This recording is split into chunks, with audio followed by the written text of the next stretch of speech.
Go out and touch grass, everybody. Yeah. Or touch ass. I don't know. Get some ass. Ooh. Yeah, touch grass or ass. Touch grass or touch ass. Consensually, though.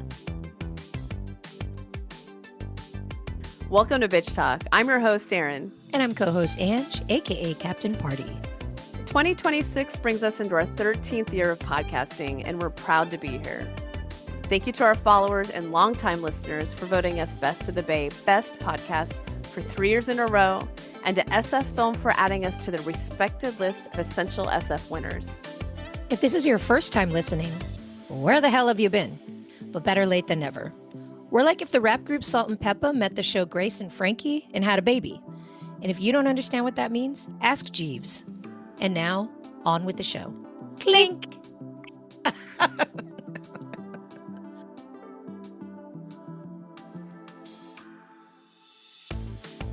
What up, bitch talkers? Yay! What is this? What are we doing here? Where are we? We have so much to catch up on because our last basic, per the usual, was about a month ago. I can't believe that. Is that true? Yes, it was in May. It was at the end of May. Happy Pride Month, first of all. Let's say that first. Can I tell you what? So your pride was different than mine, and we'll get to your pride yesterday. There should be a way to anyways, integrate the word triathlon and pride. Prideathlon? Is that what you did yesterday? Oh, okay. Okay. Anyways.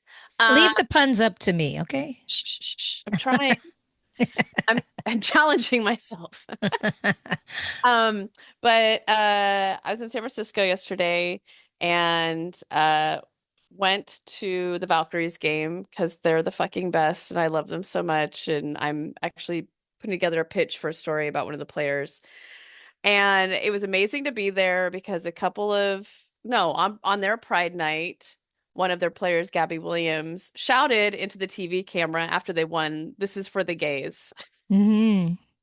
And that was amazing. And then at the game yesterday, there was a bunch of, I'm going to say queer folks that one of them made a sign said "for the gays" on there. They kept showing them on the big screen inside Chase Center. But I couldn't be more proud to be there on Pride Day. And someone had a suite and they had the Pride trans flag. They brought it with them and then stuck it on the suite. I mean, it was like, couldn't have been any better. And I'm just proud to be in San Francisco yesterday. That's the only day. I'm just kidding. But it was just a really great day. We were in the Mission for a little bit. We're across from Mother Bar. They're having a huge Pride party. I don't know. Everyone was just out and about. Also, we had like the best weather in San Francisco for Pride yesterday. All week it's been shit. And then, like I said, God loves the gays and shine. It's always sunny on Pride weekend. Yes. And it was beautiful. And it was just a wonderful space to be in all day long. I didn't care. Like, this is what I want. This is how I want to live. So, how was your Pride Day weekend? Well, I want to also preface that we've been celebrating Pride all month, not just the weekend of Pride. Yes. Thanks to Frameline, we were there for their opening night party in the middle of June for the premiere of Lady Champagne, which was such a San Francisco fucking film through and through. It was the best film to watch. You're laughing. To kick off the festival, which is the oldest, longest running, biggest LGBTQIA festival in the world. And then we went to the after party, obviously, but Frameline always brings it. And so we've been celebrating Pride, well, every day, but especially all month long. So thank you to Allegra Madsen, Kate, everybody at Frameline for spreading the joy and awareness, all the things for Larson and Associates. Yes. Everybody who helps make it happen. And we hope you've enjoyed our episodes covering that because. Yes, I have to tell you, people are like, "Oh, what are you doing for Pride?" I'm like, "Oh, we've already been doing stuff for Pride." There's a big Frameline. And if you want to get queer as fuck and be in community, like we always say about all of these film festivals, that has been my pride. Mm-hmm. It started a while ago. Mm-hmm. Exactly. But yeah. I was not physically in the city to celebrate Pride on Sunday the 28th, but I was definitely feeling proud because I ran my first triathlon ever. Girl, And girl. it was crazy. It was crazy. I'll start it off by saying I woke up in the middle of the night and I was crying Oh just no. because of the nerves, but also I felt proud, like, oh my God, it's here. You know, I've been training since March. Um, and it's like not something I ever thought I would ever do in my whole life. So, oh, I'm gonna tear up. So I woke up and Do I just it. like Do was it. crying in bed. So it's like, oh my God, what is wrong with me? Like, go back to bed, you know? It's emotional, It dude. is. It's really emotional. And like, I say this in agreeing. Whenever I told people I was doing it, it's like very shock. Like, they'd think I was joking or because I'm just not that type of person that you would think would do this. You know, also, I never thought that of myself. So, anyways, it went as smoothly as it could. My goal was to finish, and I did. We were swimming in the Russian River, which was just up the river from where Aaron and I floated Uh, 2 years ago. So I was which we are like, going to do this year. which we are going to do this year, but it was also funny to be back in those waters now, you know, doing a triathlon. And for anyone who is thinking of doing one, I have many tips. I have many do's, don'ts. You know, we can get into that on a separate thread. Please reach out to us if you have any questions or you're interested, because if I can do it at 45 after two knee surgeries, and like all real talk at my heaviest weight I've ever been, then you can do it too, you know? So I have a lot of tips, but it was funny because I have a physical therapist that's been helping me, and he was telling me, he was like, "Oh, you know, right before I met up with him before the try, he was like, "So what is your plan for the transitions?" Like, and my sister asked me this too, and I was like, "Transitions, I'm just trying to finish because he thought I was like racing for time or something." Oh, oh. Because people are really serious about these transitions. This is what I learned. They have all their stuff set up like so they could just whip this off and throw that on and hop on their bike and then do the run and like whatever. I was like strolling. I peed during both transitions. I went to the Great. bathroom. Yes. I'm like stretching, having a little Yes. bit of coconut water, you know, like whatever. Uh, So that was really funny. I was like, no, this is not what this is. This is just like me trying to finish. Um, it was a really beautiful day. It was like all in Guerneville, like Russian River. We were bike riding past everything, Corbel, all the wineries. It was like you couldn't hope for a better scenery. And it was on a winery. So that was like the added bonus. I But the love that wine you're sorry. I love that your scenery is wineries. and bars. Yes. Oh my God. I was like, oh, that was a bar that we went to. And I was like, oh, I got to remember to go to that bar. Yes. That was what was keeping me going. I'm not fucking kidding. And one more side note I'm going to say is for the run, I decided I was going to use this knee brace that I was given. So, and I'm glad that I did, but I'd practiced running with it and it was sort of chafing my knee because, you know, I'm not wearing legs. I'm not wearing pants. I'm wearing You a don't tri suit. you don't have your legs on. Yeah, I'm wearing a tri-suit, which is shorts. So Right. I decided to put on, I have these lidocaine patches. Oh, Lidocaine is just yeah. sort of like a numbing patch to help with Yes. joint aches and pains. So I was going to put on the patch underneath my brace so I wouldn't have chafing. And that was the best idea ever because the run, I speed walked the whole thing. I knew I wasn't going to run it because Yeah. of my knee. But I noticed there were so many people like, great job, keep it up. Like, oh, so many people like, you're doing great, you're doing great. Even people that like were behind me, like were starting the run because it was a loop. Yeah. I'm so proud of you, good job. And afterwards, I saw pictures because we took group pictures, and it looks like I'm post surgery with my knee brace and my lidocaine patch. So I Oh, look like I had just had knee surgery, and everybody, that's why everybody that's I feel like that's why everybody was freaking out. And I was like, oh, I was getting like sympathy from people. I mean, I can walk fine and yeah, my knee hurts, but it was just like for support. But anyway, I was getting so much love and I really like used it. I was like, yeah, everybody's just like, I must be killing it. you were though, I also. was, but it was just the patch and the knee brace together looked like I was post op. So people were like freaking out, and I was like, "And I feel bad." I was getting like sympathy for.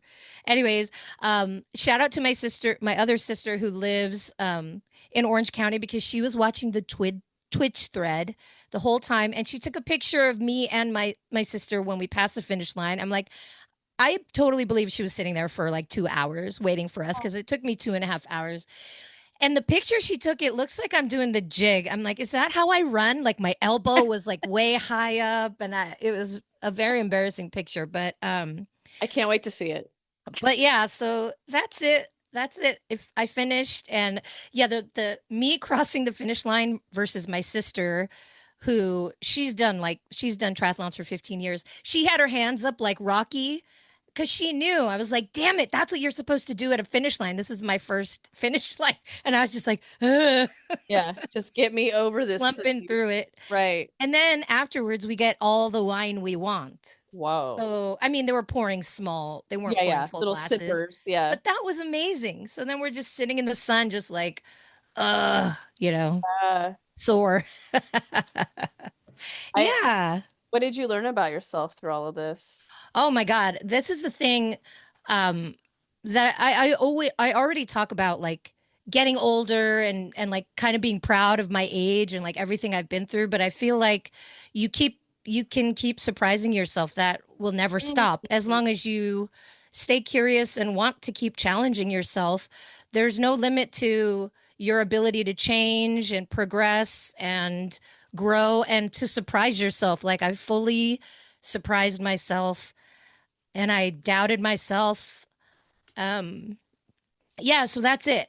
Is that like it's never too late to start something new. It's never too late to surprise yourself. Hmm. I love that. Did you already tell? I can't remember, so maybe you can edit this part out. But did you talk about the time you put on the wetsuit and cried? Because you I'm got pretty to sure it. that. And I did not need a fucking wetsuit, dude. The water was 70 degrees. Nice. And this was another thing. I have so many tips if somebody is training and or is even curious. I was training in the Bay at Aquatic Park, out at Berkeley Marina, and then in Tiburon, and the water was like high 50s. If it's mid six, if it's Yeah. it's always been like high 50s or 60-degree water. And that's a big fucking difference. So I was like way, way, way, way prepared for this swim because this was like nothing in comparison. Like What you was? can barely even catch your breath when the water's that cold, you Yeah. know? No. And you like hyperventilate and all Yeah. those things. So, Getting acclimated to that temperature is hmm hard. yes. Um, what was the easiest part for you during the triathlon? I felt really good during the bike ride.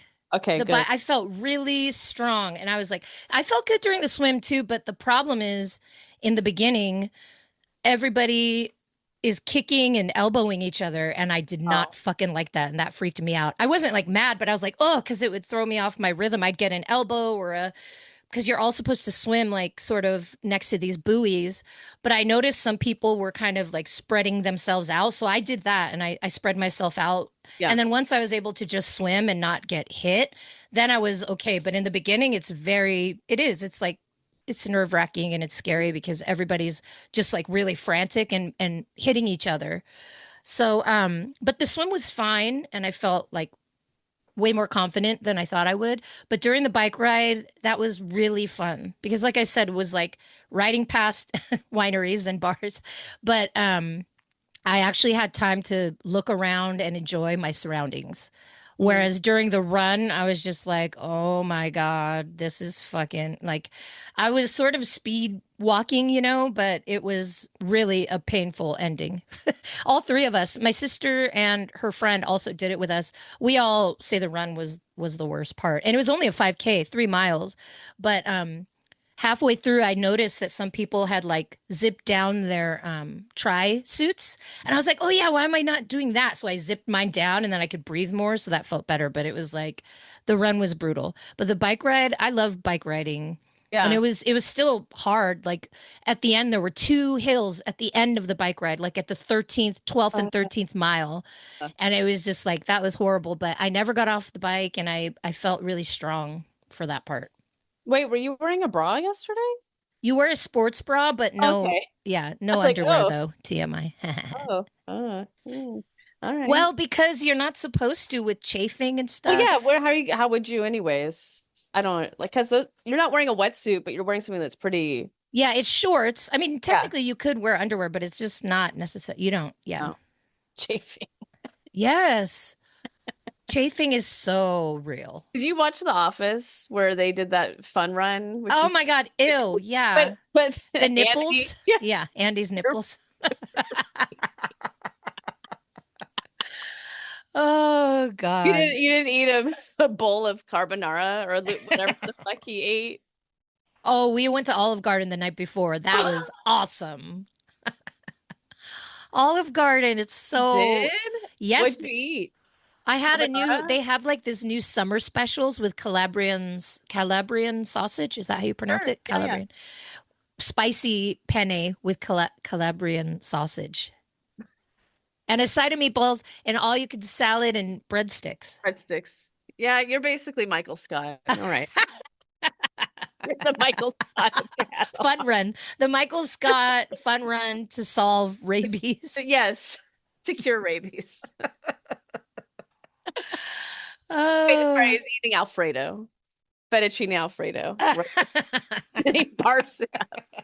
No, he ate it the morning of. I knew to eat it the Yes. night before. No, but then when I crossed the finish line, my sister was like, "Oh, I'm surprised you didn't cry," because she was like tearing up for me, and I was like, "I think it's because I cried last night, so or Yeah. this morning, so I think I got it all out of me." Man. Yeah, Whew. I mean, I didn't run a triathlon, so I don't really can't really add to anything. But I was cheering for you and from far. you sent me a beautiful card with a beautiful message via your husband. He showed We up. drove up there. I know. He drove I, up just to cheer us I on know, I know. And afterwards. our timing was terrible. He's like, the timing was so off. Fine. You I tried to tell texted her. I I know. texted him because I was like, "Are you okay?" I was worried because I hadn't heard from him, and I was already like, was I on my second glass of wine at this point? And I was like, "Where's Jeff?" You know. So Yeah. I texted him and I was like, "Are you okay?" And he was like, "Oh." I was like, "Aunt and I are already done and drinking wine. I don't know where you are." But it's the Yeah. thought that counts. And he drove his ass an hour or whatevs plus to cheer us on post and deliver a beautiful card. Thanks, buddy. Yeah, you're welcome. Yeah. Dude, there's too much going on in the city yesterday. I was freaking out. Um, to be able to Yeah. go all the way up there, and I don't know what I was thinking. I Yeah. wasn't. Um, yeah, man, I don't know. Life is lifing right now. Per the usual, we're supposed to be celebrating America's 250th, whatever it is, colonization on this Saturday, and I could give two fucks. And my husband just sent us in our friend group thread this house over in one of the neighborhoods nearby that decorated their house, pretending that they want people to think it's July 4th, 1956. So I It don't says, even know what that is. imagine you're back Imagine. in, and then it has like the quintessential backyard Yes. barbecue It's I don't from a 4th of July setting yeah, from the 50s. it's very odd. So I think we're gonna go tear that down on the 4th of July. Sounds like that's what the plan is. Yeah, that sounds fun. Does Or that at sound fun? least, We can go egg it or something. No, I don't want to waste eggs. That's no, for no, no. Or like, defile it in some way Oh, with okay. photos Sure. and Yes. maybe our fuck ice signs or something. Yeah, yeah. I'll wear my fuck ice shirt. God, where is that? I gotta wear that on 4th of July. But I do have a story. I didn't tell you this. We were at Madrone, a bar in San Francisco, over on Divisadero, Western Addition neighborhood, and it was late afternoon, still the sun was out, and not a lot of people were in there. Bartender was great. There was like this older white woman, this factors in later, at the bar, and this kid walks in who looked white by himself, but with one of those, I don't know how to describe them without being very racist, so I'm going to try not to be racist. That's my job in this. He was wearing like the Asian rice farmer hat. Do you know what I'm talking about? Oh, yeah. So it's kind of like big No, rimmed. but like the triangle one. Yeah, like specifically the ones Correct. Vietnamese style. Yeah, I got my mom one of those in Vietnam. Yes. Yeah. Yes. Great for her. Hmm. But he comes walking in and I'm looking at this kid like, what in the actual fuck? And so he walks up to the bar and I could tell something was happening at with the bartender and with the white woman sitting at the bar. And so then within less than 5 minutes, he like left the bar. And so I was like, what just happened? Because I don't know why this white kid by himself is wearing this hat out in the streets of San Francisco also. And the white woman was like, "Oh, I just looked at him and said, why are you even wearing that hat? You should not have that hat on." Hmm. And I was like, "Good for you." And the bartender, who's a woman of color, also gave him shit because he handed her his ID and she's like, "This is a fake ID. Like, get the fuck out of here." But it was like the weirdest That shit. sounds like some influencer behavior. Did he have someone with a camera following him? This Had no sounds like one with something that him. fucking douche kids do now to get clicks or to cause a ruckus. They'll Something. fucking show up somewhere knowing they look ridiculous to get a rise and to become viral or something. This is what it sounds like. Yeah, but no, I mean, I swear to God, no one was with him because I'm like, oh, is he like with a group of people with these hats on? Like, what's happening here? But no, I was like, I had to go over. I'm like, what happened? Because he turned around and left. And she's like, no, I asked him why he had that hat on. He shouldn't be wearing it. So it's like, okay, cool. Anyways, that was fun. Um, Well, I'll talk about my San Francisco annoying moment then if we're doing that oh right yeah, now. So yes, I was walking downtown and I pass the Moscone Center, which is like where all the big conventions happen in San Francisco. I pass it pretty much daily, pretty regularly. yeah, And on this occasion I was passing it and they were having a convention, a bunch of lanyards walking around folks and it's typically AI or some kind of fucking tech convention, yes, whatever. tech, But there was this robot, full on robot dancing to like 70s funk music and like this circle of people surrounding it, taking video and like cheering for this robot. And it was the grossest thing I've ever seen. I was so fucking pissed off. I took a video flipping it off and I sent it to Aaron because I was like, this is what I have to walk through when I'm just trying to live my life. And it was just like, really? You just want to watch a robot, a piece of metal fucking dance and like, but you won't want to support like actual dancers and artists doing this kind of thing? Like, I don't know. It's just something about it was so fucking insulting to me.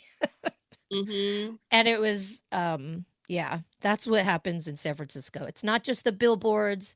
This is just like everywhere we look. And I think I'm just like downtown too much, but I just see all of it just all the time. So, they're literally pushing it down our throats. hmm. All like every day, all day. But this is Um, why I counter that by supporting art, local art in whatever way, shape, or form that I can. So fuck yes. you. Yeah. Yeah. I want to one more thing about AI and friend of the show, who is just in town, who we hope to get when their film comes out a little closer in August. So Ange and I saw probably one of the most amazing movies of this summer, of this year, maybe. It is called Teenage Sex and Death at Camp Miasma. Ah, yes. And the Mm. filmmaker writer is Jane Schoenbroom, who's been on Bitch Talk twice. And so they were in town for Frameline. They're screening that movie at the Castro. It looked great. And so the Chronicle, I'll cite them, did like a little video with them when they got here, and they were talking about San Francisco and what they've been doing. And Jane, we gotta love Jane. They were like, yeah, me and Hannah, because there's Hannah also on with them. Me and Hannah are a little bummed out about all these AI ads around the city. And We I'm got like, some episodes for them to listen to. How often Jane, do we fucking say that? Jane, I can't wait to talk to you. But that film, I can't stop talking about it to people. I Please, when it comes out in theaters, you guys, if you want a fucking experience at the movies, go watch that movie. Hmm. It's everything you've ever wanted. It's something you've never seen before, but also brings up nostalgia somehow. Like it's just all like something fresh and new, but also nostalgic, hilarious, surprising. From the Yes. first second, I leaned over to you and I was like, I love it already. Remember? Well, yeah. Well, I the was like, opening I already scene, love this movie. the opening montage Yeah. is fantastic. Yeah. And then there's some music choices that are very interesting in the movie that you're like, okay, that's a choice. But that movie really brought me joy. Like I was like, wow, Yes. I, I love this. Every I love single this thing movie. about it. Yeah. And also, I'm just going to say I This, haven't eaten fried chicken yet. God damn, it makes you want to eat fucking fried chicken oh very yeah, badly. KFC. Where's the nearest KFC? Gimme. Probably by me on Geary. Okay, fine. Come on down. Um, well, actually I haven't talked about that, so I'll gloss over that my dogs passed away a few months ago.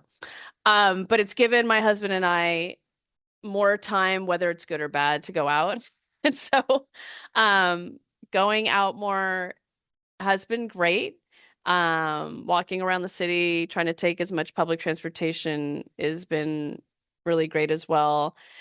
The other thing about it is we keep bumping into people, which has been like one of my favorite things in this city. So, Hmm. um, there was a night where we went to a Valkyries game, and then two homies that we knew separately came into the same bar in a mission Yes. randomly and just like giving hugs and saying hi.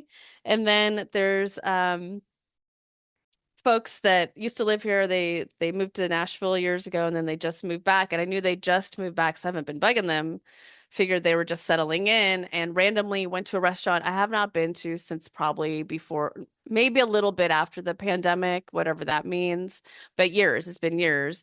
And I had gotten to the restaurant early, which I normally don't do. And I'm like, I'm just gonna have like a glass of wine and wait for my friends. And the couple that moved here, we've had on the wife of the couple, Anika or Orrock. She's an illustrator artist. She and her partner Ray, who's an amazing musician, were just sitting at the bar. They just moved back, and I got to catch up with them, and it was fantastic. And they live literally right next door to this restaurant. So I don't know, getting out and about has been great. And then, yeah, 2 nights ago, saw one of our old bartender friends from social studies, Cheyenne, walk into the bar. Like, seeing our other friend Nico from Fleetwood. It's just, it is a little bit cheers around here, but also it's, we've lived here for a long time. So, and Hmm. we do a lot of things out in the community, but it's been kind of like one of those things of like, just get out of the house. Yes. Just get out of the house. I think that's the cure for a lot of the blues is yeah, going out and touching grass as the kids say. Or is that an old phrase now? I don't Touch know. grass. Touch I like, grass. yeah. Yeah. Just remember what's right in front of you because it's easy to get caught up in the Ugh. bigger picture of it Yeah. all and feel helpless, but yeah, being in This, community. We also had a ladies night. We had a whole ass ladies night where we went to the oh bar, yeah. Yes. we Oh yeah. chilled. That is healing as fuck. We Highly we hung recommend. out we hung out with people all together that we hadn't done that in a long time. Hmm. Yeah, thank you for that reminder. And it was fun. And then it was another night of seeing people that you haven't seen in a minute and just Hmm. like having a good time, high-fiving and like just, A lot of hugs, hugging, a lot a of lot of hugging. hugging. And seeing these dads out in the wild was hilarious. They're our friends. They're our friends and they're also our friends' partners, husbands, whatever. But like everyone had a night out and they were having a good time. The ladies and men separately, and then we joined Yes. forces. It was Yes. really funny. Yes. It was hilarious. And then World Cup's going on, which I'm kind of paying attention to, but not really. It's so overwhelming.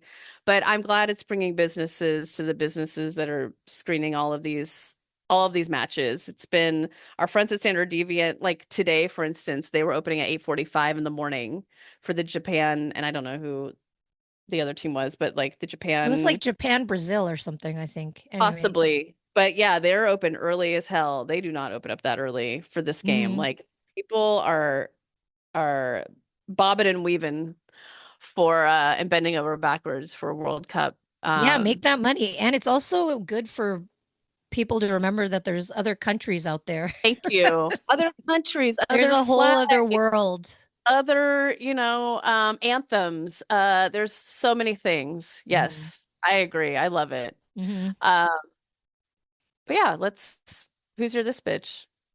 Oh, well, mine is I'm just gonna be easy, but I have to give a shout out to my sister for being my this bitch because she is the reason I did this triathlon. She taught me how to freestyle swim like in 2022. I didn't even know how to freestyle swim. She Oh, gave me the confidence to do it. She gave me all the tips. I never would have thought of doing this if it weren't for her. And aside from all of that, at 50 years old, she ranked 82 out of 164 women. She ranked right in the middle. dude.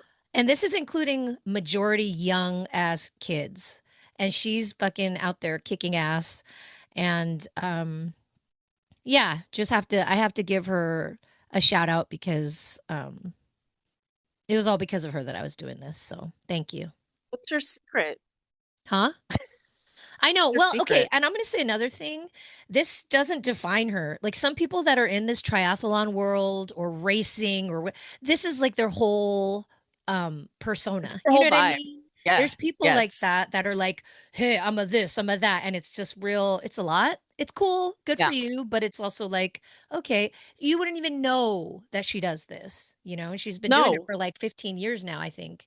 Um if that, maybe even longer. But like it's not even like it's just like her like side thing that she does. You never would think it. She never brags about it or anything. But yeah, so she's a badass and so I have to thank her. She's my this bitch. oh, shout out to Ant. Um, my this bitch currently, and maybe it's more about the writers or whoever's behind the scenes, but is Amanda Pete's character in Your Friends and Neighbors on Apple. And in this season, they really dive into her body changing and going through perimenopause and going into menopause. Like, there's a lot of talk around it. Mm. I'm feeling the feels of it, not all of it, but like really the mental state of perimenopause, like I'm feeling it. And it's like not making me feel like I'm crazy. Mm-hmm. So, shout out to whoever is bringing that up. It might be her, it might be her experience, it might be a combined of whoever the showrunners are, but like, thank you, please and thank you, because this only could have been a show about, how fucking handsome John Hamm is, and it's not. So. Mm-hmm. And it still would have been good, probably. Yeah. They Sure. didn't have to Yeah. add that But part. no, and to me, and I'm saying this with all love, I love that Amanda Peet looks like a real woman. Like, I Mhm. don't think she's had any work done. It's not a Demi Moore situation. But yeah, I'm loving this character arc and that they're talking about this real shit. We were just called that too, real women who are not children. We are because we were making fun of our new photos, which are awesome. They're beautiful. Shout out to Chloe Jackman, who is the best in the game. Yeah. We were just joking about our photos because of, you can't help but notice certain things about yourself and Yes. judge. Yes. We're trying to be better at that. But our friend just said, "You look beautiful. You're real women who are not children." And that's why I was you like, look is that that our way. new tagline? I don't even know. Bitch talk. I love Real it. women who are not children. Not children. Well, mentally, I'm still a child, but Mentally, there's a lot of child, physically, woman. a lot of old ass woman. There's a lot of women here. And then added on, real quick, added on this bitch, of course, is Naomi Osaka, who's just like Mm. boss bitch on the court outfit today at Wimbledon. If no one's looked it up, look up her first day at Wimbledon outfit. Have you seen it? Mm-hmm. Oh man. Yes. So bring And it. then the was it the ref or the who had to like put it away so it didn't get ruined? That made me think she is going to have like at the Met or something, some kind of exhibit of all I her really hope so. outfits. It belongs there. So, anyways, yeah, we need to do more of these, and you'll probably be getting more basics. Go out and touch grass, everybody. Yeah. Go Or touch go. ass. I don't know, get some ass. Ooh. Yeah, touch grass or ass. Touch grass or touch ass. Consensually, though. Oh, ew, yeah, fuck. That's, yeah, touch an ass. No, that's fine. Touch a consensual ass. Yes. .com. Touch grass / consensual ass. .net. That's the shirt. That's the shirt. There you go. All right, we're out of here. Bye. Bye. Thanks for joining us on today's show. You can find more information about this episode in our show notes. If you're missing us, you can visit us at bitchtalkpodcast.com to sign up for our newsletter and buy us a cup of coffee. Did you know we're also on the radio? You can find us at bff.fm. And lastly, rate and subscribe wherever you listen to podcasts. All the cool bitches are doing it.